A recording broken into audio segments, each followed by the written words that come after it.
Earthquakes and faults. Push your hands together hard. If your palms are flat against each other, not much will happen. But if you push your hands together at the same angle, they will slide past each other. Earth's plates work something like this.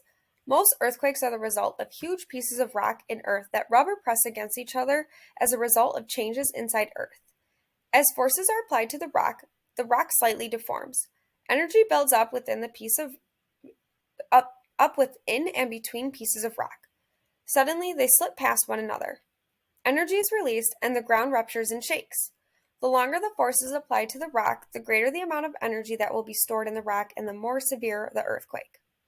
All rocks are weakest where previous fractures exist, where a fault exists. When rocks on opposite sides of the fractures move, an earthquake occurs on the fault line. Faults are described according to how rocks on either side of the fracture move. Earlier in this lesson, you used a model to observe how different types of stress, tensional, compressional, or shear, affect Earth's layers. How do you think that these types of stress will affect the movement of plates on either side of the fault? If you look at this illustration here, it's showing you that if you apply force to a stick, it bends first. So that's B, it's bending.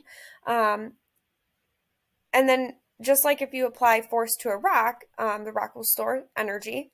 And when the strength of the force becomes greater, then the strength of the rock will break and an earthquake will occur.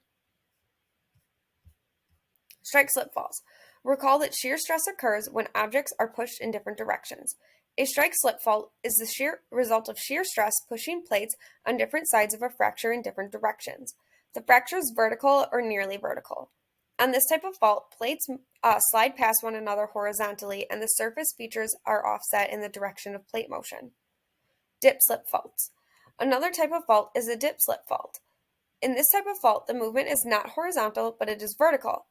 Surface features are offset above or below the feature on the other side of the fault. Thus, one plate dips when a slip or an earthquake occurs on the fault. You can see a photo here. We have our strike slip fault. They're sliding past each other. A normal fault, they're kind of, one's pushing up, one's pushing down. They're kind of going away from each other. You have the oblique fault, where just one is going up and one is going down. And then the reverse fault, one's going up, one's going down, but they're going towards each other. There are two types of dip-slip faults, and although the faults appear similar, the fracture in both types are inclined. They are the result of different types of stress. Normal faults are the result of tensional stress pulling the plates apart. Extension and gravity pull the surface of one plate lower than the other. Reverse faults are the result of compressional stress pushing the plates towards each other. Compression stress results in the surface of one plate rising above the other. Oblique faults. Faults may experience a combination of tensional, compressional, or shear stress. As a result, the motion along the fault may be a strike slip and a dip slip at the same time. A fault is oblique if both types of motion are measurable and significant. And then you can see a photo here of the San Andreas Fault, which is located in California, and it is a strike slip fault. So the fault marks the line where the North American plate and the Pacific plate move horizontally past each other.